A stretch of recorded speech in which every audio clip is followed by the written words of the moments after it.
So now that everyone's here, let us begin. بإذن الله. أعوذ بالله من الشيطان الرجيم بسم الله الرحمن الرحيم الحمد لله رب العالمين وأصلي وأسلم على من بعث رحمة للعالمين سيدنا محمد وعلى آله وصحبه أجمعين وبعد. Assalamu alaikum wa rahmatullahi wa barakatuh, brothers and sisters, and welcome to what is part number 14 of our juz by juz synopsis of the Qur'an, where we take a part of the Qur'an, a juz of the Qur'an, and we go through its contents and the surahs that are going to come up in that particular part, hopefully completing it in the 30 days of Ramadan, and thus completing a khatma of the Qur'an, inshaAllah ta'ala. So yesterday we covered Surah Yousuf, and we covered it in some detail. And the reason why we went into a little bit more detail with regards to Surah Yousuf is because Surah Yousuf is, let's face it, Surah Yousuf, right? And it has qualities in it that we spoke about yesterday, about how it's sort of like a story that we can all relate to and we can follow from beginning to end. And it's one that is full of fawaid, full of benefits, full of little secrets as well. That inshallah, we tried to unpack, as best as possible with the time that we had at our disposal. And it's one that was revealed in a very, very difficult time for the Prophet ﷺ. So it is really enjoyable for us to read and to follow. And it's an amazing story, and we're sort of captivated and by it. Then the Prophet ﷺ, for him, who it was revealed to, is obviously going to be captivated by it even more. And it's really going to encapsulate the meanings that it holds in it, and it's really going to hit home with regards to the Messenger sallallahu alaihi wasallam and give him that boost that he really, really needed at that time. So what follows on from Surah Yousuf is Surah Al-Ra'd. So we're going to backtrack from where we're supposed to be, which is the 14th juz, and we're just going to go back to Surah Al-Ra'd and quickly just cover some of the main topic matters of Surah Al-Ra'd. Surah Al-Ra'd is another Meccan surah, so we are in a sort of a consecutive cycle of Meccan surahs, starting with, I think it was Surah Yunus. So from Surah Yunus to Hud, all the way now to Ar-Ra'd, all of this is Meccan surahs, and it's going to continue for a little while longer, inshallah ta'ala. Oops, can't be receiving phone calls during the lesson. Okay, sorry about that. So Surah Al-Ra'd is another Meccan surah in what is a consecutive sort of cycle of Meccan surahs. And it begins with the opening verse, Alif Lam Mim Tilka Ayatul Kitab. Verily, these are the verses of the book. These are the signs of the book. And what it's referring to here, sorry guys, what it's referring to here is the previous ayat that came in Surah Yousuf, that verily these are signs of this book. All of those verses that have preceded this book so far, that have been revealed to you, O Muhammad, are all signs of this book. وَالَّذِي أُنزِلَ إِلَيْكَ مِنْ رَبِّكَ الْحَقِّ. SubhanAllah, some people just don't get the message. وَالَّذِي أُنزِلَ إِلَيْكَ مِنْ رَبِّكَ الْحَقُّ. What has been revealed to you from your Lord, that's the truth. So this is the opening statement. These are verses of the book, and whatever has been revealed to you from them are all the truth. And this is pretty much what this surah revolves around. This one verse, this opening verse that it starts off with, that Ya Rasulullah, what you have been given is the truth and nothing but the truth. And anything that they try and convince you of otherwise, that you haven't been revealed to by an angel. This book hasn't come down to you from Allah subhanahu wa ta'ala.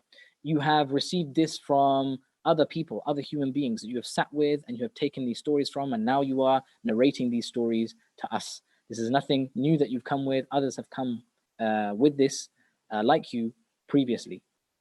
But they were in all falsehood, so we're not going to follow you just like we didn't follow them. وَلَكِنَّ أَكْثَرَ النَّاسِ لَا يُؤْمِنُونَ. But the vast majority of people are not going to believe in you.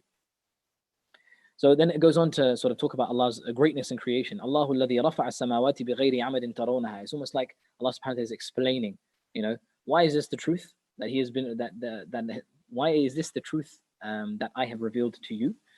Because of the majesty that you see around you and the creation that you see around you and the amazement and the wonder of how it has all been put together. That is the source of all of this around you is Allah subhanahu wa ta'ala. And the same source of all of these things around you that bring you wonder to your eyes and just the grand scale of how it's all put together, that very same source is the source that is revealing this revelation to you in absolute truth. Right? So just like, the verses of the Qur'an, they're called ayat, right? They're called signs of Allah subhanahu wa ta'ala. Just like they are signs, the signs are the heavens and the earth. the trees and the mountains and the seas, the light of the day and the darkness of the night. All of these are signs and they are ayat of Allah subhanahu wa ta'ala. And if they are ayat, then the Qur'an also has ayat. So this is the haqq and this is the haqq, and it all comes together. And you are verily the messenger of Allah sallallahu alayhi wa sallam. So Allah subhanahu wa ta'ala, He raised up the heavens بِغَيْرِ عَمَدٍ تَرَوْنَهَا, without any sort of scaffolding or without any pillars holding it up. ثُمَّ اسْتَوَى عَلَى الْأَرْشِ, and then He rose above His throne. وَسَخَّرَ الشَّمْسَ وَالْقَمَرَ, and He كُلٌّ يَجْرِي لِأَجْلٍ مُسَمَّى, and He made the sun and the moon in orbit, and they both orbit for an appointed time, meaning the sun and the moon, a year and a day, and so on and so forth. يُدَبِّرُ الْأَمْرَ يُفَصِّلُ الْآيَاتِ لَعَلَّكُمْ بِلِقَاءِ رَبِّكُمْ تُوقِنُونَ. He is in control of all of the affairs, right? He arranges things and He organizes things to its perfection. يُدَبِّرُ الْأَمْرَ وَيُفَصِّلُ الْآيَاتِ, right? يُفَصِّلُ الْآيَاتِ, meaning that He makes all of the ayat and all of the signs of Allah subhanahu wa ta'ala clear, just as clear as the day is. لَعَلَّكُمْ بِلِقَاءِ رَبِّكُمْ تُوقِنُونَ, so that in the hopes of you guys, aka creation, aka Bani Adam, with regards to the meeting of your Lord, will become certain, right? That this creation around us is not created for absolutely no reason and no purpose. I have a purpose, and my purpose is ultimately going to lead me back to my source, right? And that is Allah subhanahu wa ta'ala.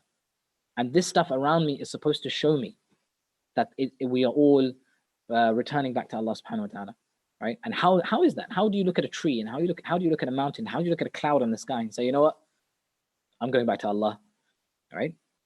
Very strange, very, very strange concept. But when we look at it through science, through the lens of science, and the more we are uncovering of the sort of the complexities and the intricacies of even our own genetic makeup and our own creation, and the complexities of, just say, for a leaf, for example, on a tree, right? The osmotic nature of how plants are made up, and so on and so forth. All of these like different qualities and stuff. It's an amazing thing to behold. Right? And all of it points to something that this can't have come by chance. None of this thing points to chance. None of this thing it's just a coincidence that things were so perfect like this, and it was able to bring life like this. It's not like that at all, and it can't be like that. So there has to be a purpose to it, and that purpose should lead us back to Allah subhanahu wa ta'ala. Okay, there's a lot of mention about the creation of Allah subhanahu wa ta'ala. A lot of mention about, and in correlation with that, the hereafter. So when things die, they come back to Allah subhanahu wa ta'ala, brings them back to life in the hereafter. Just like when plants and crops, there's a barren land and then rain falls down, and then that brings life to what is seemingly a dead piece of earth where nothing grows, right? But then suddenly when rain comes down, all of this life comes out of nowhere, and you're thinking, where was this a second ago? Just like that, Allah subhanahu wa ta'ala raises those who have passed away. Just like that, Allah subhanahu wa ta'ala brings life to those who have none. Okay, in verse number 17, Allah subhanahu wa ta'ala brings a parable to sort of give an example of of the truth and falsehood, right? So the opening statement is all about this being the truth revealed to the Prophet sallallahu alaihi wasallam, right? So he brings a parable just to make it a little bit clearer. So verse number 17, أَنزَلَ مِنَ السَّمَاءِ مَاءً فَسَالَتْ أَوْدِيَةٌ بِقَدَرِهَا.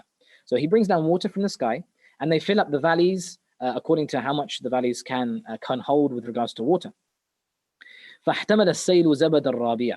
So there is a zabad, there is like a foam that rises up on the surface of the water. That is all the dirt and the rancor that is sort of on the ground before the rain falls. So when the rain falls, it washes all of this dirt and all of this sort of muck and things that are sort of detrimental to the ground, and it just purifies the earth from it, and it lifts that up. So that zabad, that foam and that murky stuff and that dirt, it rises up to the surface of the water and it stays there. وَمِمَّا يُوقِدُونَ عَلَيْهِ فِي النَّارِ ابْتِغَاءَ حِلْيَةٍ أَوْ مَتَاعٍ زَبَدٌ مِثْلُهُ. And like that is, and another similitude of that is like when you put your steel in the fire for making tools and weaponry and so on and so forth. When you put that in the fire, there is a layer that comes up on the top, and that is the not so good metals, right? That are on the surface of the steel, or that are within the steel. And when you put it into the molten fire, that separates the bad steel from the good steel. So the bad steel, it just rises up onto the surface of the molten fire.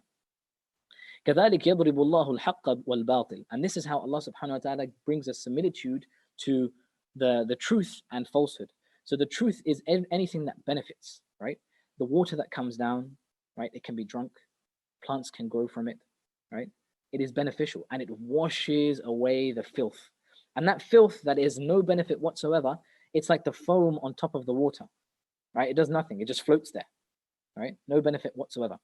And like that, the steel that you put in the fire, you go on with that steel to make knives to cut your fruit with, right? Or if you're the women in Yusuf's story, you cut your hands with, right?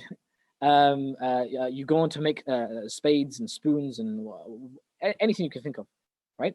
So it has a benefit to it. But that bad steel, the stuff that's on it, the rust and the dirt and so on and so forth, that rises up onto the top of the molten flame, and that has no benefit to it whatsoever. It doesn't do anything. It just stays there on the top, right? That is the similitude between haqq and batil. Haqq is beneficial. It changes people's lives. It is in the service of people. Whereas batil is only in the service of itself. And when you're in the service of yourself, you benefit nobody whatsoever. فَأَمَّا الزَّبَدُ فَيَذْهَبُ جُفَاءً. And this is why Allah subhanahu wa ta'ala says, as for the zabad, that's for the foam on the top, whether it's on the molten steel or on the water, it goes jufa'a, just like that, right? Where no one bats an eyelid about it. وَأَمَّا مَا يَنْفَعُ النَّاسَ فَيَمْكُثُ فِي الْأَرْضِ. But as for what benefits people, that's what stays in the ground. فَيَمْكُثُ فِي الْأَرْضِ. And it stays, right? So the water, it goes down, it is absorbed by the earth, and from that, plants grow, trees grow, agriculture. From that, there are pools and springs and wells and so on and so forth. Animals drink from it, and people drink from it, and all sorts. So there's plenty of benefit there with regards to that, right? كَذَلِكَ يَضْرِبُ اللَّهُ الْأَمْثَالِ. And that is how Allah subhanahu wa ta'ala, He draws His parables. Now, what's interesting about these verses, right? That Allah subhanahu wa ta'ala is talking about all these different things. He's talking about rain, He's talking about fire, and He's talking about tools, and He's talking about, what benefits and the foam on top. But what He's sort of like alluding to here is the Prophet sallallahu alaihi wasallam coming with the truth, right? So أنزل من السماء ماء, and that is the revelation coming down to the Messenger sallallahu alaihi wasallam in the form of rain, right? So the rain comes down just like that. Revelation comes down from the skies to the Prophet sallallahu alaihi wasallam, and it comes down into a valley, right? And that valley is the valley of Makkah, where the Prophet sallallahu alaihi wasallam is. So the revelation fills the valley up with its nur and its barakah, and it lifts out the zabad. It lifts out the filth and the dirt that is in that valley. Yani shirk and the mushrikun, they are all washed away, right? Subhanallah. And as for that shirk and the mushrikun, they go jufa'an. No one bats an eyelid. No one remembers the mushrikun and the different types of the gods in that were worshipped at the time. We know there were around about 365 gods that were worshipped in the Kaaba, but name them. Even the books of history, they can't even name them, right? Yet here we are with the Prophet sallallahu alaihi wasallam, one of the most significant characters in the history of civilization, and the gods of his time cannot be remembered by name. Those people who made those gods by their names cannot be remembered. So it's all gone, and no one bats an eyelid about that. But the thing that has benefited people, this revelation, this Qur'an, stays on, and it has stayed on since that time to this day. Subhanallah. كَذَلِكَ يَضْرِبُ اللَّهُ الْأَمْثَالِ. And this is how Allah subhanahu wa ta'ala draws His parables. In this surah, we're going to find out that وَيَقُولُ الَّذِينَ كَفَرُوا لَوْلَا أُنزِلَ عَلَيْهِ آيَةٌ مِّن رَبِّهِ. That some of the misconceptions of the disbelievers, as we have come to know throughout this Qur'an, right? And it's repetitive, so it's come over time and time again. One of the reasons why is because these instances, they happen again and again and again in the life of the Prophet sallallahu alaihi wasallam. And another reason is that the more something is said to you, the more it establishes itself in your heart. If you are given instructions to do something, okay, you will heed those instructions, but you'll probably make a mistake somewhere along the lines when you're carrying out those instructions. But when those instructions come again and again and again and again and again, and you do it again and again and again, and you follow the instructions consecutively, it becomes a habit. It becomes part and parcel of who you are. So Allah subhanahu wa ta'ala is making a character out of the believers. This is how you have to be. And it's not once that I'm going to tell you this. I'm going to tell you it again. Be like this. Be like this. Don't be like this. Don't be like this. No, be like this. Be like this. It's almost like children, nurturing them, right? You tell them to do something. They listen to you, But then, you know, after a while, they go and fall into that same mistake that they made before. So you tell them again, no, no, no, don't do that. And sometimes you do it harshly. So you tell them, no, don't you dare do this, otherwise this is going to happen to you. And you're like, okay, okay. But then they do it again. And it's like, but I just told you, don't do that. And you take them by the hand. It's like, this is not good. No, sir. And they're like, oh, I'm sorry, I'm sorry. Do you know what I mean? So it's like that. It's like nurturing, nurturing, nurturing, until that becomes part and parcel of the child's very personality and persona. And he carries that with him for the rest of his life. Right? This is what Allah subhanahu wa ta'ala is nurturing in the believers. This mind frame, this framework, this understanding, this belief system. So the mushrikun, they say, if only a verse had been revealed or a sign had been revealed to this man by his Lord, sallallahu alayhi wa sallam. قُلْ إِنَّ اللَّهَ يُضِلُّ مَنْ يَشَاءُ وَيَهْدِي إِلَيْهِ مَنْ أَنَابَ. And the response for that type of speech is, Allah guides whoever He wants and misguides whoever He wants. Right? Allah misguides whoever He wants, and He guides to Him whoever He pleases. SubhanAllah. Right? It's not even, no, there's signs like this, and this is the actual sign, and that's the actual sign. So look, I've shown you the signs. If you don't want to believe, then Allah guides whoever He wants, and He misguides whoever He wants. It seems that He wants to misguide you, so stay in your misguidance, and I will stay in my guidance, and let us leave it at that. الَّذِينَ, then He goes on to say, الَّذِينَ آمَنُوا وَتَطْمَئِنُّ قُلُوبُهُم بِذِكْرِ اللَّهِ. Those who are guided are those who believe, and their hearts find peace and serenity in the remembrance of Allah subhanahu wa ta'ala. أَلَا بِذِكْرِ اللَّهِ تَطْمَئِنُّ الْقُلُوبِ. It is only in the remembrance of Allah subhanahu wa ta'ala that the hearts truly find peace. SubhanAllah. Everything else in this dunya, guys, is an illusion. It doesn't matter. Whether you are praised for the good things that you've done by people, or whether they are wholly ignorant of what you are doing. Whether you are recognized for your status in society, or whether someone doesn't recognize who you are. Whether you have more money than somebody else, or whether you have less. Whether you have a nice car or drive a Nissan Micra, none of it matters. None of it matters at the end of the day, because we are all going to the same place. We all know this, right? This is like redundant speech. And we hear this all the time. All the Imams, they all say this. Brothers, death is coming. Qiyamah is coming. Have you prepared for your hereafter? And so on. We all know, we know these reminders, subhanAllah, right? But it is only in the remembrance of Allah subhanahu wa ta'ala that hearts truly find peace, because no matter what happens, as long as you remember Allah, He will remember you more. The closer you get to Allah subhanahu wa ta'ala, the closer He gets to you. You take one step to Him, He takes 10 to you. You come walking to Him, He comes running to you, right? Whereas mankind, they're fickle. You walk to someone, he walks away from you. He runs away from you, right? You give to him, he'll take from you 10. SubhanAllah, right?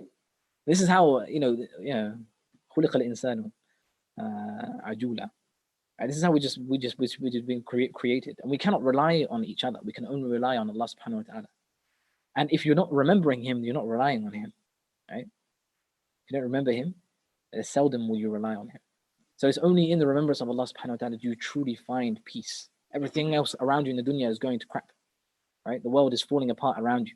There is so much treachery, stabbing people in the back, families falling apart, societies falling apart, no one trusting each other anymore. أَلَا بِذِكْرِ اللَّهِ تَطْمَئِنُّ الْقُلُوبِ. And those who remember Allah subhanahu wa ta'ala are happy that others are remembering Allah subhanahu wa ta'ala. And when two people who come together for the sake of Allah subhanahu wa ta'ala and remembering Allah subhanahu wa ta'ala, there is a nur and barakah in their relationship. There is nothing like that in any other relationship on the face of this earth. And when they part for the sake of Allah and remembering Allah subhanahu wa ta'ala. They are not jealous of each other that this guy's remembering Allah and I'm remembering Allah and I have to remember Allah subhanahu wa ta'ala more than him, and how dare he remember Allah, right? He's not sitting there looking at his neighbor like, how dare he remember Allah, right? But if his neighbor gets a nice car, it's like, who does he think he is? Does he think he's better than me, right? But that doesn't happen with the dhikr of Allah. How can you be envious when someone is remembering Allah? How can you be jealous of someone when someone is remembering Allah? Unless your heart is truly evil, right? It just doesn't go. And that's why the hearts truly find peace in the remembrance of Allah, and only in the remembrance of Allah. الدنيا ملعونة ملعون ما فيها إلا ذكر الله وما والاه. There is everything. The Prophet ﷺ said everything in this dunya is cursed. Everything, right? No matter what blessing you get, the blessing is always accompanied by a curse, right? You are blessed with a lot of money, with that is the responsibility of spending that in the right way and the accountability of every single penny that you own. SubhanAllah. So with that blessing, there is that responsibility. I call it a curse. I know that's a bit of a harsh way of saying it, but you know, adudadana, the opposites. But with the dhikr of Allah subhanahu wa ta'ala, there's no drawback. There's nothing that's holding you back. There's no like downside to the remembrance of Allah. Oh man, I remembered Allah, now I have to pay. Right? There's no taxes. There's no insurance. There's nothing, man. SubhanAllah. What an amazing ayah. And that is one of the most amazing ayat in the entire Quran. Okay. It goes on to cover a lot of things, but we'll leave it at that. At the end, after all of these signs, the last ayah in this surah, وَيَقُولُ الَّذِينَ كَفَرُوا لَسْتَ مُرْسَلًا, and those who disbelieve, they say that you're not a messenger. You haven't been sent by Allah. قُلْ كَفَى بِاللَّهِ شَهِيدًا بَيْنِي وَبَيْنَكُمْ وَمَنْ عِنْدَهُ عِلْمُ الْكِتَابِ. Say to them that Allah is a sufficient witness for me, between me and you. وَمَنْ عِنْدَهُ عِلْمُ الْكِتَابِ, and whoever has knowledge of the scriptures, aka either this book or the scriptures of the people before us. They know who I am. They know that a messenger is going to be sent. And those people who are Ashab al-Qur'an, the people of the Qur'an, they recognize from the ayat of the Qur'an that I am truly a messenger, and that is enough for me. I don't need you to believe in me. I don't need you to confirm what I already know. Right? SubhanAllah. And this is how Allah subhanahu wa ta'ala ends. Even after all of these signs that you've seen, if you still disbelieve, that's fine. Doesn't matter anymore. Okay, then we go into Surah Ibraheem. Surah Ibraheem was revealed around the same time as Surah Al-Ra'd. Again, another Meccan surah. It's named obviously after Ibraheem Alehissalaam, who has a mention in this surah. Just like Ra'd was mentioned, Ra'd means the thunder. And the thunder is called the thunder because of the verse number 13, where it mentions thunder in it. So some surahs, they're called a certain name, not because that surah is talking about that particular theme or that particular subject. So it's not like the whole surah is talking about scientific like miracles and weather and rain and thunder. Not at all. And it's the same thing here. It's not like Surah Ibraheem is going to be talking at length about Ibraheem alayhi salam. Rather, it's only because he's mentioned. I think in verse number 35, I think he gets a mention. That's kind of why it's called what it's called. Surah Ibraheem it's revealed close to the Hijrah of the Prophet ﷺ, just before the Hijrah. And the reason why that is because verse number 13, it talks about the banishment of the Prophet ﷺ. قَالَ الَّذِينَ كَفَرُوا لِرُسُلِهِمْ لَنُخْرِجَنَّكُمْ مِنْ أَرْضِنَا أَوْ لَتَعُودُنَّ فِي مِلَّتِنَا. When it's going through the previous nations, one of the warnings or one of the threats of those who disbelieved to their messengers was that, look, if you don't stop and if you persist in doing what you're doing, we are going to kick you out of our town, or we are going to force you through persecution to come back to our religion. So it's kind of alluding to the Prophet ﷺ that, look, this is a possibility that could happen, and it's going to happen soon. That these guys are on the very fringes of their patience with you. So that is going to push them to kick you out of Makkah. So get ready for that. So it's a later Meccan surah. So it talks about, there's a brief mention of the prophets at the beginning. أَلَمْ يَأْتِكُمْ نَبَأُ الَّذِينَ مِنْ قَبْلِكُمْ قَوْمِ نُوحٍ وَعَادٍ وَثَمُودٍ. So in the previous surahs, we saw Nuh, the people of Nuh, the people of Ad, and the people of Thamud talked about in some sort of detail, with a little bit more detail than this. Here, in this surah, it's just going to mention their names, and then it's going to expound upon what happened to them, as opposed to the story behind it and the conversation that took place between them and their messengers and so on and so forth. In verse number 22, it's going to talk about shaitan.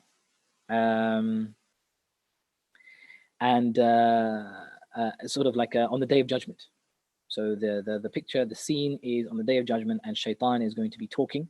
And this is going to be after everything has been done and dusted, and people have been assorted into their necessary or designated groups. So the people of Jahannam, they go to Jahannam. People of Jannah, they go to Jannah. The Ashab the A'raf, those guys, the people on the heights, they are also sorted into their groups as well. وقال الشيطان لما قضي الأمر إن الله وعدكم وعد الحق ووعدتكم فأخلفتكم. So he's sitting there in Jahannam. That's kind of the picture, or on the precipice of Jahannam. And he says to those who have been put in the category of shaitan and put in the group that are destined for Jahannam, that إن الله وعدكم وعد الحق. that verily Allah subhanahu wa ta'ala, He promised you a true promise, right? Through His Messenger sallallahu alaihi wasallam. A promise to you came that if you do good, Jannah. If you do bad, Jahannam. If you believe in this messenger, Jannah. If you disbelieve in him and turn your back on him, Jahannam. وَوَعَدْتُكُمْ فَأَخْلَفْتُكُمْ. Whereas I promised you something, right? I promised you that if you turn away from this messenger, you will get riches, you will be in control, you will have the power, right? You will be rightly guided, you will have all the wealth in the world, you will not be following some man that yesterday you thought was lesser than you. I told you to follow your pride and arrogance, right? I allowed the envy and jealousy to rest and rot in your heart until it took over entirely, till all that you can, even the mere mention of the name Muhammad was detesting to you, right? All of these things, right? I promised you that leave this man and you will get all the riches in the world, right? Just like Shaitan came on the day of Badr and he promised the kuffar of Quraysh that were fighting the Muslims in the battle of Badr that look, the tribes that you fear who will come from behind you, I will be your protector and your savior, right? And you will be victorious today. And he promised them that on the day of Badr. And what happened? They got beat. وَمَا كَانَ لِي عَلَيْكُم مِّن سُلْطَانٍ. But the most important thing about this ayah is, right? He goes and he tells them the truth and the entire truth. He says, I had no power over you, right? I had no sultan over you. إِلَّا أَن دَعَوْتُكُمْ فَاسْتَجَبْتُمْ لِي. Except that I called you, I invited you, and you responded. That's all the shaitan has. Shaitan called you to sin, and you just respond to it. That's all he has. He hasn't forced you to do it. He hasn't forced you to be misguided. He hasn't forced you to reject the ayat of Allah subhanahu wa ta'ala. He hasn't forced you to neglect the Qur'an. He hasn't forced you to turn your back on the sunnah of the Messenger sallallahu alaihi wasallam and say that these are all fairy stories, right? He hasn't forced you to do any of that. All he has done, he has beautified for you some of the things that you can see in this world. And he has made you believe that this is the be all and end all, the haves and the have nots. I have to be from the haves because the have nots are just like they're nothing, right? So he's got this concept in your mind and you've believed that this is the concept that is right to follow, right? And he has promised you all these things, that nothing's going to happen to you when you have all this money. You know, you're going to be safe. And if something bad happens, you can pay for protection, right? And you can buy your way out of anything if you have money. As long as you have money, you have control. But really, if you have money, you don't have control. And if you have no money, you don't have control. The control is only with Allah. Those who believe in Him recognize that and are happy with what Allah subhanahu wa ta'ala has decreed and content with it. And those who don't believe that, they are always in a sense of fear, right? And uncertainty. So they go to their things like their wealth and their power and their status, right? And their strength in order to find ways out of their problems. Okay. وَمَا كَانَ لِي عَلَيْكُم مِّن سُلْطَانٍ إِلَّا أَن دَعَوْتُكُمْ فَاسْتَجَبْتُمْ لِي فَلَا تَلُومُونِي وَلُومُوا أَنفُسَكُمْ. So don't blame me. Don't come here and say, you're the one who put me in Jahannam. Blame yourselves. You're the ones who made those conscious decisions to follow me. مَا أَنَا بِمُصْرِخِكُمْ وَمَا أَنْتُمْ بِمُصْرِخِي. Musrikh is like a surah from one who shouts, right? There's no amount of shouting, basically, right? This is kind of the meaning. There's no amount of shouting that is going to alleviate you from your position, and there's no amount of me shouting upon you that is going to alleviate you from your position, right? I'm not going to get out of this. You're not going to get out of this. You can cry about it all you want. إِنِّي كَفَرْتُ بِمَا أَشْرَكْتُمُونِي مِنْ قَبْلِ. I have disbelieved in anything that you have associated me with. Subhanallah. He's telling them to associate partners with Allah subhanahu wa ta'ala. He's telling them to, whatever Allah subhanahu wa ta'ala has told you what is moral, what is right, leave that. Whatever Allah subhanahu wa ta'ala has told you that is wrong and that is immoral, leave that. That doesn't make sense. Whatever is right is what you deem it to be right. And whatever is wrong is what you deem it to be wrong. And that is the only truth, right? That is what he's told them, right? So they have made partners with Allah subhanahu wa ta'ala with themselves. That no, the truth lies in me and not with Allah. I am the truth and Allah is not the truth. Right? SubhanAllah. So this is what shaitan has done, right? So they're like, no. I'm free from that, right? Whatever you think that I have done for you, I haven't done that for you. That's your doing. SubhanAllah. Ajib. Inna dhalimina lahum adhabun alim. And verily, those who oppress and transgress will have a severe torment. So this is a very, very interesting and amazing sort of conversation that shaitan is having with his followers, right? His followers as well that go with him into Jahannam. Okay, there was mention of kalima tayyiba. ألم ترى كيف ضرب الله مثلا كلمة طيبة كشجرة طيبة أصلها ثابت وفرعها في السماء. So كلمة طيبة is obviously لا إله إلا الله. أصلها ثابت, right? It's like a tree that is firmly rooted in the ground. It never shakes, right? Or like a mountain that is firmly rooted. Yeah. Epochs and eras will pass, generations and millennia, but the mountain will still be there, standing strong, standing the test of time. Yeah, that is the statement of La ilaha illallah. It has survived from Adam alayhi salam all the way to us here today, sitting on this little like platform here, Zoom and YouTube, saying La ilaha illallah. Asluha thabitun wa far'uha fis sama', and its branches reach to the heavens. Subhanallah. This word is, when it is uttered, it is heard by Allah subhanahu wa ta'ala in the heavens. And that is where it is, that is where its fruits are, right? So the branches, or where the fruit grows, that is where the rewards are going to be met for living by this statement, La ilaha illallah. تؤتي أكلها كل حين بإذن ربها, and it bears its fruits all the time. ويضرب الله الأمثال للناس لعلهم يتذكرون. And Allah subhanahu wa ta'ala draws parables like we've seen before, so that those who remember can remember. This surah, it ends, or close to the ending of it, ends with like sort of du'as of Ibraheem. I know Mamiji was saying that every time you see a du'a, talk about it, inshallah. So I'll just touch upon some of them. So, وَإِذْ قَالَ إِبْرَاهِيمُ رَبِّ جَعَلْ, verse number 35. وَإِذْ قَالَ إِبْرَاهِيمُ رَبِّ جَعَلْ هَذَا الْبَلَدَ آمِنًا وَجْنُبْنِي وَبَنِيَّ أَن نَعْبُدَ الْأَصْنَامِ.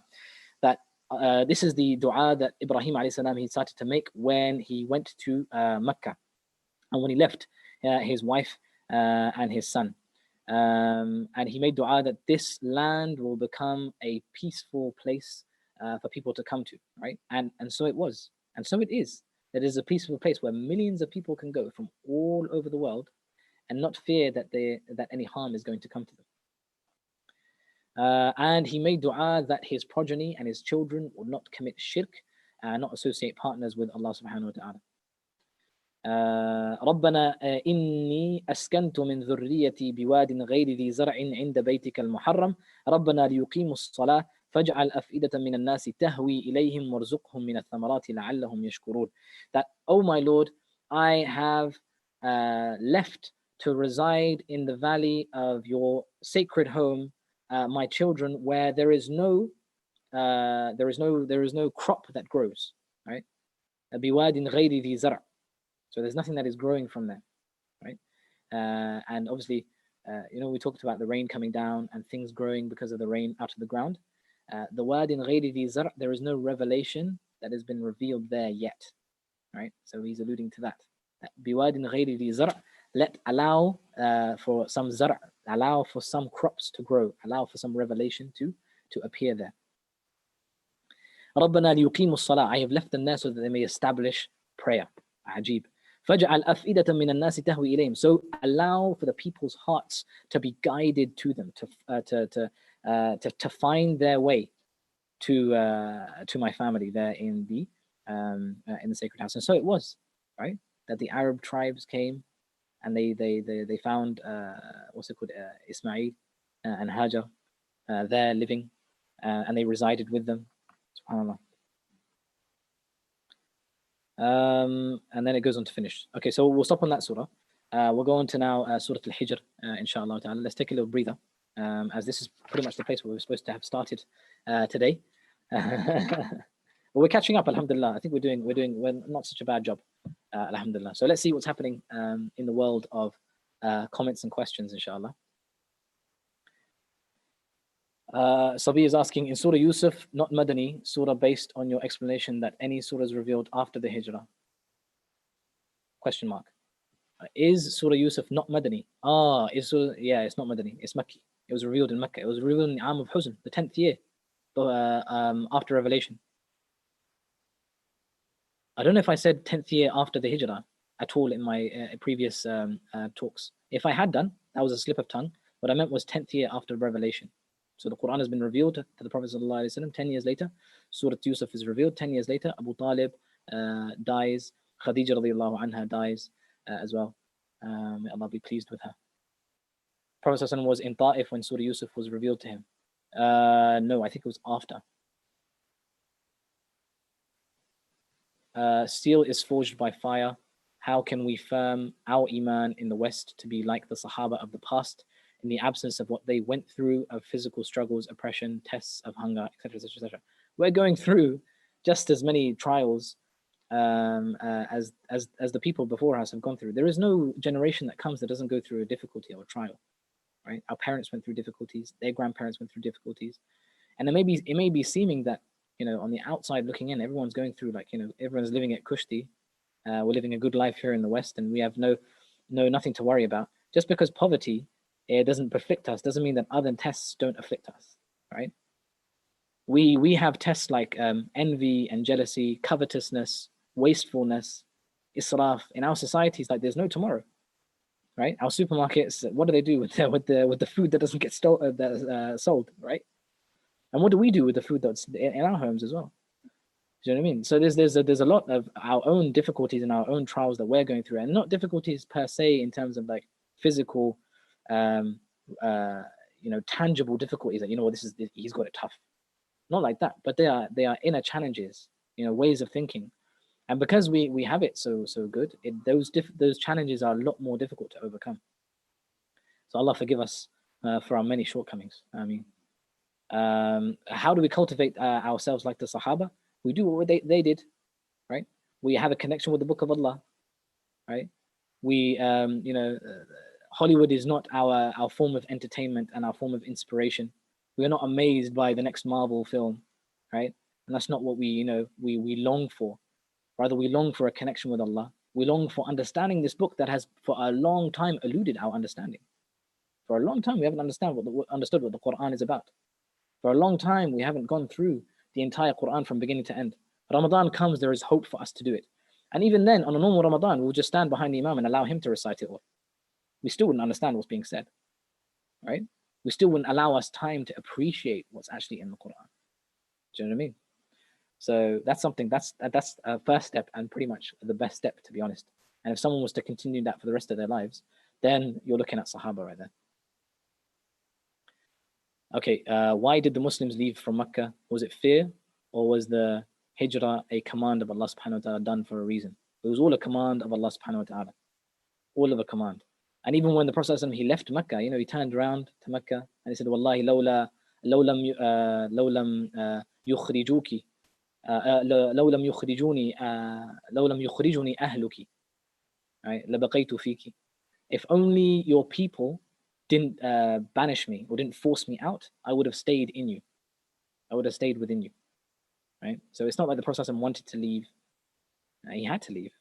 And if he was to stay there, he would have been killed. And the Sahaba they were dying around him, right? They were being persecuted and killed around him in front of his eyes. SubhanAllah. Ajib. So qadr min Allah subhanahu wa ta'ala. And obviously his companions all made hijrah before him, right? And they made hijrah to Habasha before him, but the Prophet ﷺ hadn't been given the permission to make hijrah. So he waited until the command of Allah subhanahu wa ta'ala came, and then he was allowed to make hijrah. All right. Verily, Allah will not change the condition of a people unless there is a change of what is in themselves. That's in Surah Al-Ra'd, yeah? Verse number 11. We didn't actually cover that. Is this in Arabic qawm referring to individual changing in isolation or a collective change? All of those things. So it's an individual change. Allah subhanahu wa ta'ala. Ibraheem was an ummah, right? I think that's gonna come up in one of the coming in the surahs coming up, I think. But Ibraheem Alehissalaam, he was an ummah. He was a nation in and of himself.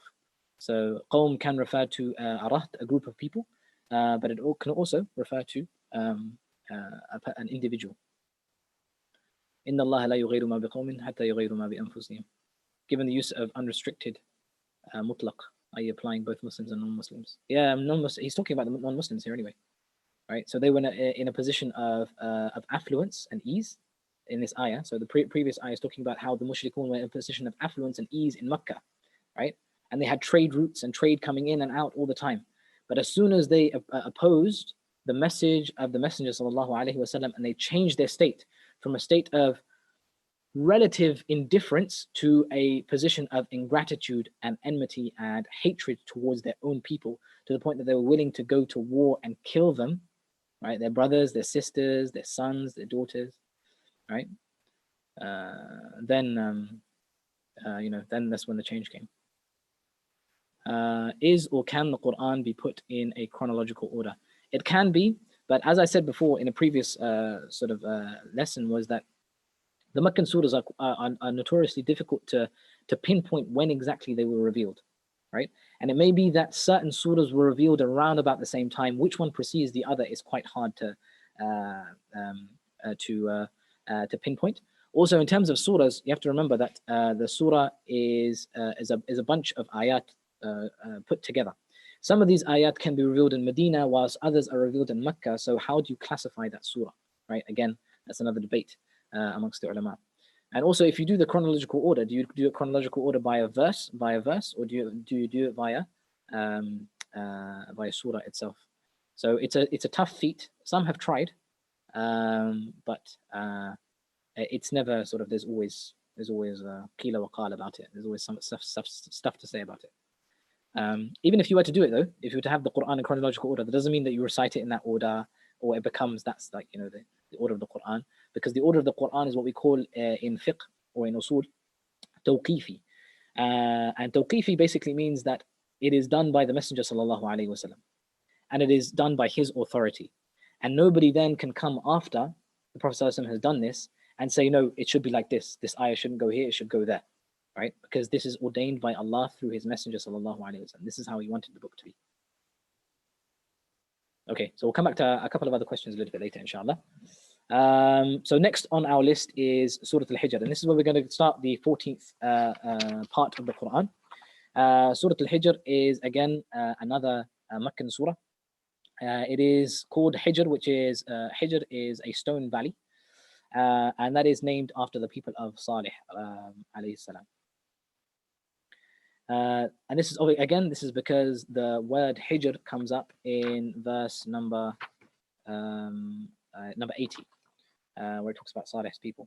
And that is the only reason why this particular surah is called Hijr, as a reference to that particular story and no other. It's also called, no, that's the next surah. I'm not going to go into that just yet. Okay, so Hijr. Excuse me. It begins with ربما يود الذين كفروا لو كانوا مسلمين. And تلك آيات الكتاب وقرآن مبين. These are the verses of the book and the clear Quran. It may be that the people who disbelieve in the future wish that they would have been Muslims. ربما يود الذين كفروا لو كانوا مسلمين. And obviously he's talking about the day of judgment here. On that day, they would have wished that, not Muslims in terms of like the identity of Muslim, the submission to Allah subhanahu wa ta'ala, and the submission to the will of Allah subhanahu wa ta'ala, and the submission to the decree of what He had chosen for mankind with regards to revelation, with regards to message, with regards to laws, what's right and wrong, what do's and don'ts, so on and so forth. All of those things they're going to have wished that they had submitted to those things for the sake of Allah subhanahu wa ta'ala. ذَرْهُمْ يَأْكُلُوا وَيَتَمَتَّعُوا وَيُلْهِهِمُ الْأَمَلُ. Leave them to eat and drink and enjoy and merry-make until an appointed time comes. In this story, in this verse, we're going to surah, we're going to see the mention of the creation of Adam Alehissalaam and Shaitan. So from verse 26 to 44, we're going to look at it in a slightly different lens, though. It's going to speak about the lens of Iblis again. What stopped him from prostrating to Adam Alehissalaam when he was ordered to do so. And the conversation that ensues after that between him and Allah subhanahu wa ta'ala, that he makes a promise that, okay, you may have misguided me, right? But I will make a promise to you that I'm going to misguide all of those who come after you, إِلَّا عِبَادَكَ مِنْهُمُ الْمُخْلَصِينَ, except for those who are righteous, pious, and sincere from your creation. Those are the only people that Shaitan is not going to have any power and any influence over. And we ask and pray that Allah subhanahu wa ta'ala makes us from those people that are free from the whispers of Shaitan and from any type of influence over us. Ameen, ameen. Okay. In verse number 49, Allah subhanahu wa ta'ala says, نَبِّ عِبَادِي أَنِّي أَنَا الْغَفُورُ الرَّحِيمُ. So just after the story of Adam and the conversation of Shaitan, نَبِّ عِبَادِي أَنِّي أَنَا الْغَفُورُ الرَّحِيمُ. Inform my servants that I am the most compassionate and the most forgiving, the most merciful. وَأَنَّ عَذَابِي هُوَ الْعَذَابُ الْأَلِيمُ, and that my punishment is the severest of all punishments. Right? And nabbi ibadi, naba'a, which is what the word nabi is taken from, is when someone has big news, breaking news. You know, when you see on the news, on the news shows, right? It's got breaking news. It's all in red and big white writing, breaking news. Oh, and you're like scared and stuff. It's got this scary music, and you know something imminent is about to be told to you, and it has to be of dramatic proportions, right? It can't be just like, you know, breaking news. You know, a cat crossed the road, and you're just like, you got me all gassed up for that. Rather, it's got to be something that is, you know, coronavirus, thousands of people are dying. Oh my God, breaking news, everyone's scared. So it's that sort of thing. So the big news that the Prophet ﷺ is supposed to give to all of his servants is نَبِّ عِبَادِي أَنِّي أَنَا الْغَفُورُ الرَّحِيمُ, that Allah subhanahu wa ta'ala is the most merciful and the most forgiving. SubhanAllah, what great news that is. But on the flip side, وَأَنَّ عَذَابِي هُوَ الْعَذَابُ الْأَلِيمُ, that is verily the severest of punishments. And then the story of Ibraheem Alehissalaam comes with Lut Alehissalaam. So from the verse 51 to around about the verse 77. And obviously we know from previous surahs what the story goes. It's the same story. The Malaika come to Ibrahim. They give him glad tidings of a child. And then they also give him glad tidings that they're going to punish the people of Lut, except for his family, who they're going to save. And then they go off to Lut Alehissalaam, and you know they go in the form of handsome men. And he's like, oh no. Right? So فلما جاء آل لوط المرسلين قال إنكم قوم منكرون قالوا بل جئناك بما كانوا فيه يمترون وآتيناك بالحق وإنا لصادقون. So anyway, so they come to Lut alayhi salam in the form of handsome men, and Lut is like, oh no, these people, my people now are gonna, you know, approach them. So he sees his people approaching him. قال إن هؤلاء ضيفي فلا تفضحون. These guys are my guests, so please don't embarrass me, man. Like, please don't make a fool out of me. Like he's pleading and imploring, right? And these guys, they have no shame. They're like, I don't care. Like, bring your guests to me. Ajib, man. واتقوا الله ولا تخزون. And fear Allah subhanahu wa ta'ala, and don't disgrace me, man. Don't let me down. قالوا أولم ننهك عن العالمين. Did we not stop you from doing this? You're not supposed to speak in front of people. Stay quiet. قال هؤلاء بناتي إن كنتم فاعلين. Okay, so this is the point. So he says, these are my daughters. Take them if you are truly are going to do something, right? If you are going to take my guests, take my daughters instead. So a lot of talk has been about Lut alayhi salam's daughters. Is it his real daughters that he meant, like his daughters from his wife, his actual children? And, you know, take my children, marry my children. So it said that that's what he meant. But it's also said that Lut alayhi salam was like a father to his people, and that the women folk of his people were like his daughters, and that is who he meant. So anyway, so within this story and all this stuff is going on, Ajib, there's an ayah that is very, very strange that just comes up in the middle of this story. So here he's saying, look, here's my daughters, you know, take them if you are going to take anybody. And then Allah subhanahu wa ta'ala goes on, he skips, I'm going to skip an ayah, but I'm going to go on to the next one, where he says that فَأَخَذَتْهُمُ الصَّيْحَةُ مُشْرِقِينَ, and in the very early hours of the morning, they were taken by a severe sort of storm. And the punishment of Allah subhanahu wa ta'ala came. فَجَعَلْنَا عَالِيهَا سَافِلًا, and we made the ups, the top to the bottom and the bottom to the top, so they flipped them over. وَأَمْطَرْنَا عَلَيْهِمْ حِجَارَةً مِّن سِجِيلٍ, and stones were hailed down over their heads.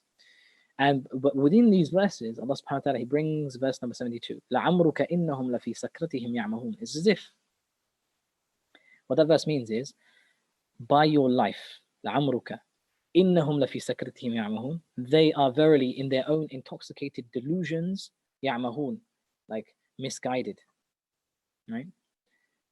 Allah subhanahu wa ta'ala, in the middle of this story, it's almost like he's narrating this story. This is what happened, and they said this to him, and then their punishment was this. In the midst of his story, Allah is narrating to the Prophet ﷺ. He just turns to the Prophet ﷺ. It's almost like he's speaking to him. لَعَمْرُكَ, by your life. Wallahi, I swear by you, these people are like, they're crazy. Right? Subhanallah. Ajib. Like the the way revelation was revealed to the Prophet ﷺ, the connection that he had with Allah subhanahu wa ta'ala, and the relationship, what kind of relationship that was. SubhanAllah. Allah subhanahu wa ta'ala give us a glimpse of that in our lives, inshaAllah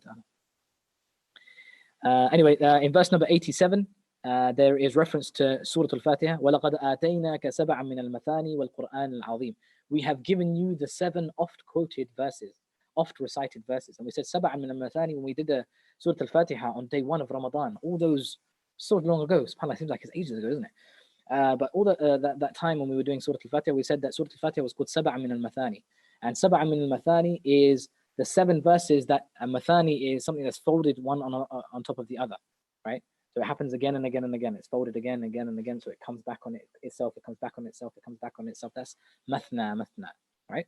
So the Surah Al-Fatiha is recurred. It's recited often. So وَلَقَدْ آتَيْنَاكَ سَبْعًا مِنَ الْمَثَانِ وَالْقُرْآنِ الْعَظِيمِ. And the rest of the Qur'an. SubhanAllah. Ajib. That is also mentioned here. إِنَّا كَفَيْنَاكَ الْمُسْتَهْزِئِينَ. And Allah subhanahu wa ta'ala, when he's closing off this surah, he's reassuring the Prophet ﷺ that, look, we have verily taken care of the disbelievers for you, so do not worry. Those who mock you, those who make fun of you, we are in عَلَيْهِمْ بِالْمِرْصَادِ. We're taking care of them for you, don't worry. So again, reassurance of the Prophet ﷺ.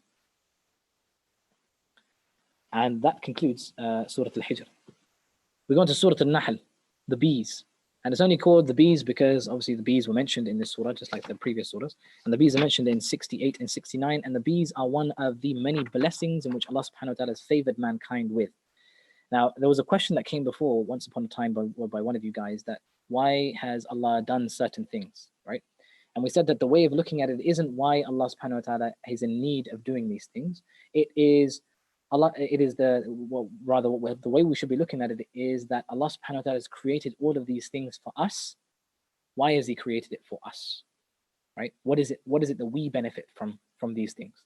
What is it that in those things is assigned for us to take heed of? This is the lens that we should be looking at the creation of Allah subhanahu wa ta'ala. Whether that be the physical creation that we can see, that is discernible, that we can sense through our 5 abattoirs, or it is the metaphysical, the angels, the Jannah, the Nar, and all this sort of stuff. If that's all created for us, then we have to recognize the signs in all of that in order to recognize Allah subhanahu wa ta'ala's magnificence, His majesty, and what our responsibilities and rights are towards Him. So in this particular surah, Allah subhanahu wa ta'ala is going to go through the favors in which He has blessed mankind with, right? So in verse number 2, He talks about Allah subhanahu wa ta'ala's divine guidance that He has given to us. That's a blessing and a favor and a ni'mah that Allah subhanahu wa ta'ala has given us. يُنَزِّلُ الْمَلَائِكَةَ بِالرُّوحِ مِنْ أَمْرِهِ عَلَى مَنْ يَشَاءُ مِنْ عِبَادِهِ أَنْ أَنذِرُوا أَنَّهُ لَا إِلَهَ إِلَّا اللَّهُ إِلَّا أَنَا فَاتَّقُونَ. That He has sent down His angels بِالرُّوحِ مِنْ أَمْرِهِ, with His command, عَلَى مَنْ يَشَاءُ مِنْ عِبَادِهِ, to whoever He chooses from mankind. So He's chosen the Prophet ﷺ to receive revelation from the Malaika. And أَنذِرُوا أَنَّهُ لَا إِلَهَ إِلَّا أَنَا, to warn people that there is no God worthy of worship except me. فَاتَّقُونَ, so be mindful, be cautious, be wary, and recognize me. The second favor is the creations of the heavens and the earth. خَلَقَ السَّمَاوَاتِ وَالْأَرْضَ بِالْحَقِّ. He has created the heavens and the earth out of truth. تَعَالَى عَمَّا يُشْرِكُونَ, and He is above and beyond anything that they associate with Him. The third blessing is that Allah subhanahu wa ta'ala has created man. خَلَقَ الْإِنسَانَ مِن نُطْفَةٍ فَإِذَا هُوَ خَصِيمٌ مُبِينٌ. He has created mankind from a nutfa, right? A drop of water. فَإِذَا هُوَ خَصِيمٌ مُبِينٌ, and then he grows up to be this arrogant, argumentative person. Show me proof that God exists, right? Ajib. Another blessing is that Allah subhanahu wa ta'ala created the animals. وَلَكُمْ فِيهَا جَمَالٌ حِينَ تُرِيحُونَ وَحِينَ تَسْرَحُونَ, right? وَالْأَنْعَامَ خَلَقَهَا لَكُمْ فِيهَا دِفْءٌ وَمَنَافِعُ وَمِنْهَا تَأْكُلُونَ. Allah subhanahu wa ta'ala has created for you cattle, livestock, right? You have in them many, many benefits. Another blessing that Allah subhanahu wa ta'ala has given us is that He has made the path clear. وَعَلَى اللَّهِ قَصْدُ السَّبِيلِ وَمِنْهَا جَائِرٌ. Allah subhanahu wa ta'ala, upon Allah is the responsibility of showing the right path. And there are misguided paths as well, right? That He has also made. وَلَوْ شَاءَ لَهَدَاكُمْ أَجْمَعِينَ, and if He wishes, that He would have guided all of mankind. So from those blessings that Allah subhanahu wa ta'ala has shown us the right path. Another one of His blessings is Allah subhanahu wa ta'ala has created water for us. وَجَعَلْنَا مِنَ الْمَاءِ كُلَّ شَيْءٍ حَيٍّ, and everything of life has been created from water.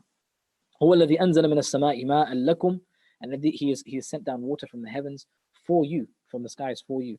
He has created the night and day, right? وَسَخَّرَ لَكُمُ اللَّيْلَ وَالنَّهَارَ وَالشَّمْسَ وَالْقَمَرَ, and the sun and the moon orbiting. All of these things have been created for you. He has also created other types of creation. وَمَا ذَرَأَ لَكُمْ فِي الْأَرْضِ مُخْتَلِفًا أَلْوَانُهُ, of all the different colors and the hues and the different types of creation from the trees and the plants and the animals, everything Allah subhanahu wa ta'ala has created for you. Allah subhanahu wa ta'ala has created the seas for you. وَهُوَ الَّذِي سَخَّرَ الْبَحْرَ لِتَأْكُلُوا مِنْهُ لَحْمًا طَرِيًّا, so that you can eat from the fish, and you can travel through to distant lands where you will never be able to reach them were it not for His blessings. Again, another blessing is that Allah subhanahu wa ta'ala has created everything in the natural world for you. وَأَلْقَى فِي الْأَرْضِ رَوَاسِيَ أَن تَمِيدَ بِكُمْ وَأَنْهَارًا وَسُبُلًا لَعَلَّكُمْ تَهْتَدُونَ, so mountains and streams and all these different types of creation that Allah subhanahu wa ta'ala has created. Then Allah subhanahu wa ta'ala, after that, He says, وَإِن تَعُدُّوا نِعْمَةَ اللَّهِ لَا تُحْصُوهَا, if you were to try and count the blessings of Allah subhanahu wa ta'ala, you will never be able to enumerate them, right? And it goes on after this to enumerate even more blessings. He says in verse number 61, as we go, we'll skip a little bit ahead, Allah allows time for repentance, right? So He says, وَلَوْ يُؤَاخِذُ اللَّهُ النَّاسَ بِظُلْمِهِمْ مَا تَرَكَ عَلَيْهَا مِنْ دَابَّةٍ وَلَكِنْ يُؤَخِّرُهُمْ إِلَى أَجْلٍ مُسَمَّى, that if He was to take people for their aggression and their oppression and all their wrongdoings that they have already done, Allah subhanahu wa ta'ala will not leave any one of mankind on this earth. We are all wrongdoers. We are all sinners. We all make mistakes, right? If Allah subhanahu wa ta'ala was to hold us to account for every mistake that we make, dude, no one's going to survive, right? But Allah subhanahu wa ta'ala, He allows us to live until an appointed time so that we can repent for our misgivings. We can follow the guidance that Allah subhanahu wa ta'ala has shown for us, and we can truly earn the pleasure of Allah subhanahu wa ta'ala. And this is from His blessings. Another one of His blessings is the rain in which He has sent from the skies. وَاللَّهُ أَنزَلَ مِنَ السَّمَاءِ مَاءً فَأَحْيَا بِهِ الْأَرْضَ بَعْدَ مَوْتِهَا, so He brings life to a dead land there was no life in it before. The cattle that you, the milk that you drink from your cattle, that is also a blessing that Allah subhanahu wa ta'ala has given to you. In verse number 66. In verse number 68, Allah subhanahu wa ta'ala sends bees with honey, right? This is also another blessing that Allah subhanahu wa ta'ala has given you. In verse number 71, Allah subhanahu wa ta'ala has provided some of you with provisions more than others. وَاللَّهُ فَضَّلَ بَعْضَكُمْ عَلَى بَعْضٍ فِي الرِّزْقِ, Allah subhanahu wa ta'ala has granted you all of your rizq and all of your provision. In verse number 72, spouses and offspring, Allah subhanahu wa ta'ala has given you wives and children. وَاللَّهُ جَعَلَ لَكُم مِّنْ أَنفُسِكُمْ أَزْوَاجًا وَجَعَلَ لَكُم مِّنْ أَزْوَاجِكُمْ بَنِينَ وَحَفَدًا, children and grandchildren. Allah subhanahu wa ta'ala has provided you with your senses, these 5 apertures in which you interpret the world around you. In verse number 78, Allah subhanahu wa ta'ala, He says, وَاللَّهُ أَخْرَجَكُم مِّن بُطُونِ أُمَّهَاتِكُمْ لَا تَعْلَمُونَ شَيْئًا, He has brought you forth from your mother's womb.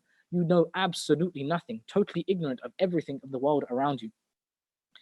وَجَعَلَ لَكُمُ السَّمْعَ وَالْأَبْصَارَ وَالْأَفْئِدَةَ لَعَلَّكُمْ تَشْكُرُونَ, and He has given you sight in which you see with, and a hearing in which you hear with, and He has given you a heart in which you feel with. لَعَلَّكُمْ تَشْكُرُونَ, so that you may be thankful. Allah subhanahu wa ta'ala has created the birds in the skies. It goes on and on and on. أَلَمْ يَرَوْا إِلَى الطَّيْرِ مُسَخَّرَاتٍ فِي جَوِّ السَّمَاءِ, He has given you homes in which you abide therein. وَاللَّهُ جَعَلَ لَكُم مِّن بُيُوتِكُمْ سَكَنًا, and it goes on and on and on. He's given you shade and coverings. وَاللَّهُ جَعَلَ لَكُم مِّمَّا خَلَقَ ظِلَالًا وَجَعَلَ لَكُم مِّنَ الْجِبَالِ أَكْنَانًا. All of these blessings that Allah subhanahu wa ta'ala has given us through His creation. And the last and final blessing that Allah subhanahu wa ta'ala He mentions is وَلَوْ شَاءَ اللَّهُ لَجَعَلَكُمْ أُمَّةً وَاحِدَةً وَلَكِنْ يُضِلُّ مَن يَشَاءُ وَيَهْدِي مَن يَشَاءُ وَلَتُسْأَلُنَّ عَمَّا كُنْتُمْ تَعْمَلُونَ. And He has given everybody the option of believing or disbelieving. Some of His creation believes and they choose to believe.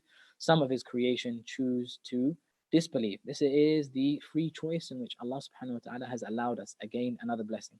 Now altogether, I've just mentioned 21 blessings that are mentioned in this surah, right?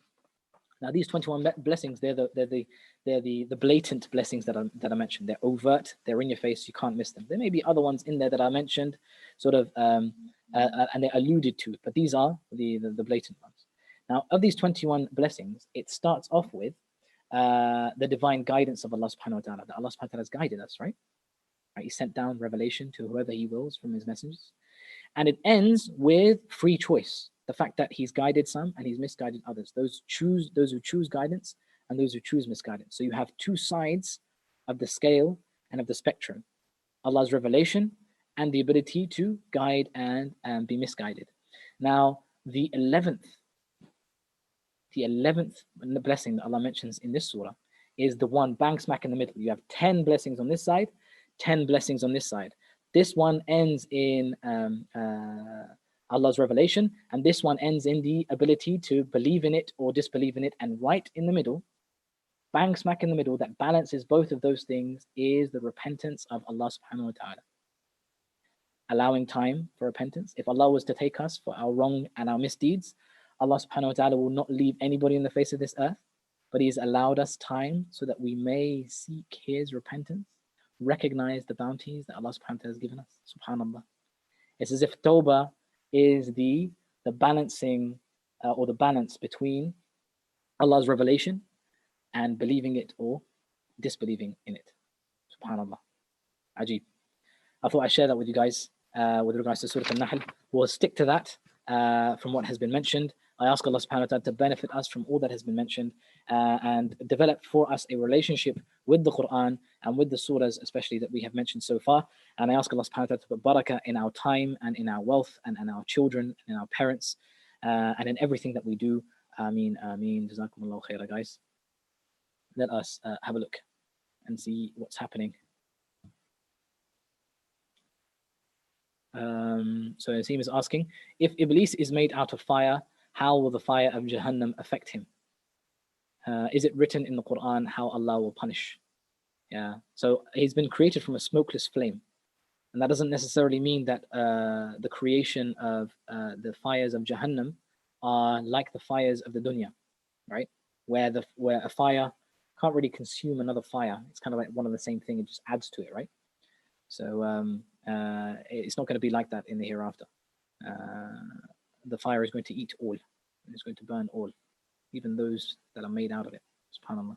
Allah protect us from it. I mean, is it written in the Quran how Allah will punish? How Allah will punish Iblis in particular, or how Allah will punish in general? Yeah, there are sort of ayat that talk about Allah subhanahu wa ta'ala's punishment and how it's going to be. If Allah protect us from it, but the person who goes into Jahannam, his flesh will be burnt from his body until there is nothing left of his flesh, and Allah will cause his flesh to return to his body again, so it is burnt again, and then it comes back again, and it's burnt again, and it comes back again, and it's burnt again, and so on and so forth. And the Prophet ﷺ, in Isra wal Mi'raj, when he went up and he saw in the heavens of all the different types of punishment that were happening in Jahannam, and he was asking, what is this person being punished for? And there were all types of different punishments for different types of sins and so on and so forth. So it has been mentioned in the Quran and the Sunnah. Is it haram to have multiple items, e.g. 7 jackets or food to last a month? Or is this hoarding? Where is the line drawn? Yeah, so you draw that line for yourself, I suppose. And the line is drawn in whatever you don't need. Whatever you don't need. That's where you draw the line. So if you have something already of something, and you don't need this very same thing, just in a different color, right? So that's where the line is drawn. But that is not haram, right? So we have to be very, very careful with this. Allah subhanahu wa ta'ala hasn't made the beauties of His creation haram for you to enjoy, right? But as long as there is a balance between you enjoying those beauties and you living up to the responsibilities that He has given you. If you are just enjoying the bounties of Allah subhanahu wa ta'ala and forgetting the responsibilities that you have, then that line is it's non-existent, man. Do you know what I mean? So there's no way of someone telling you and someone imposing the line on you, as long as you are upholding the responsibilities. Uthman ibn Affan was one of the richest of the Sahaba, and he had the finest in clothes. Abu Huraira started his life as a Muslim as one of the poorest of the companions, right? And once all was done and dusted and the Prophet ﷺ had passed away, he in one narration, he sneezed into his sleeve and he started to laugh. And one of his companions asked him, "Why are you laughing?"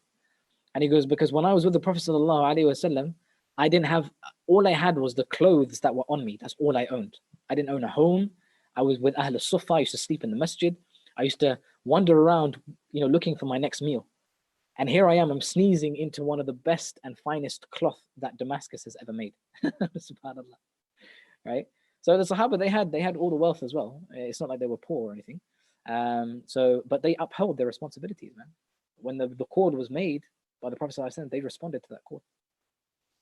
Dr. Imran, Ahlan wa Sahlan, Dr. Imran, is asking that during Tahajjud, he is using the Qur'an from his phone to recite during the prayer. Is this allowed? Yeah, that's allowed. That's cool, inshallah. If you're having difficulty from reciting from your memory, then you can read off the Mus'haf, or you can read off your phone. That's cool, inshallah. Dr. Imran wants to know, mashallah, Dr. Imran has a lot of questions today, why the Jama'ah times have been removed from the website. Mashallah, he's very inquisitive today. Yeah. So the Jama'ah times is because we don't have any Jama'ah going on in the masjid now. So we're just taking that out just not to confuse anybody. So if someone's passing through and they're not really sure of what time the start time is and what time the Jama'ah time is and what the Jama'ah time means, and should I delay my prayer until that particular time of the Jama'ah and stuff like that, just to sort of make it clear that that's the start time. And this is what you guys should be praying, inshallah. All right, let's see what YouTube is saying. I know we're coming up to the end, inshallah, so we'll finish with a dua very shortly, inshallah. Allah commanded Moses to give da'wah to Pharaoh. Shouldn't our learned scholars follow suit and call the tyrants of our time to Islam? They do, and they do follow suit. It may not be televised and it may not be on TV, but they do. You're funny, Imam Hamid. Okay, you just made me laugh, so you are quite funny yourself, mashallah. Okay, can you please make dua for the late mother of Sister Amina, who has been in our community for many years?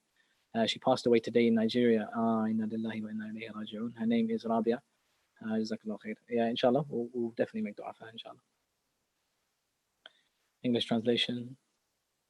Yaqub, what's your name? Inshallah, you go Jannah. Ameen. Ayman, have you seen my question? Let's have a look. Where is your question? And this will be the last one, inshallah.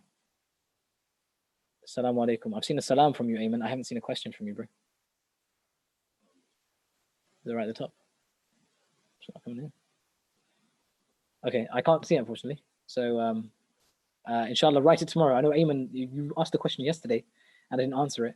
And today, I asked the question. You apparently asked the question. Yeah, it hasn't been answered as well. So, apologies for that. Inshallah, tomorrow, bismillah, you'll be first on the list. I'll look out for your question, inshallah ta'ala. Okay. So, without further ado, inshallah, we'll leave it at that. Again, jazakallah khair for being a part of this and being with us. We'll finish on a short dua, inshallah. أعوذ بالله من الشيطان الرجيم بسم الله الرحمن الرحيم الله لا إله إلا هو الحي القيوم لا تأخذه سنة ولا نوم له ما في السماوات وما في الأرض من ذا الذي يشفع عنده إلا بإذنه يعلم ما بين أيديهم وما خلفهم ولا يحيطون بشيء من علمه إلا بما شاء وسع كرسيه السماوات والأرض ولا يؤوده حفظهما وهو العلي العظيم اللهم صل على سيدنا محمد وآل سيدنا محمد كما صليت على إبراهيم وعلى آل إبراهيم في العالمين إنك حميد مجيد اللهم بارك على محمد وعلى آل سيدنا محمد كما باركت على إبراهيم وعلى آل إبراهيم في العالمين إنك حميد مجيد اللهم علمنا ما ينفعنا وانفعنا بما علمتنا وزدنا علما يا رب العالمين اللهم اهدنا بالقرآن اللهم اهدنا بالقرآن اللهم اهدنا بالقرآن اللهم اجعله شفيعا لنا يوم القيامة يا رب العالمين اللهم اجعل القرآن شفيعا لنا يوم القيامة يا رب العالمين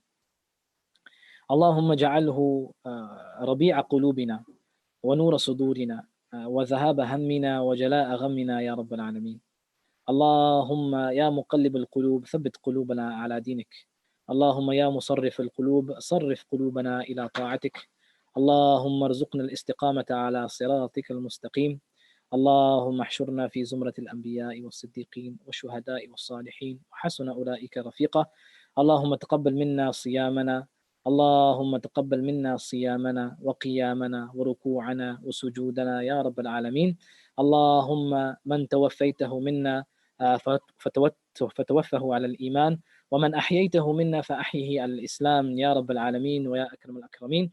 اللهم لا تدع لنا في هذا المجلس ولا غيره ذنبا إلا غفرته، ولا مريضا إلا شفيته، ولا ذا حاجة من حوائج الدنيا إلا قضيت حاجته يا رب العالمين. وصل اللهم على سيدنا محمد وعلى آله وصحبه وسلم. سبحانك رب العزة عما يصفون، وسلام على المرسلين، والحمد لله رب العالمين برحمتك يا أرحم الراحمين. آمين آمين. جزاكم الله خير guys. Please take whatever time is left to make dua. And please remember me also in your du'as, and I look forward to seeing you all tomorrow. Assalamu alaikum wa rahmatullahi wa barakatuh.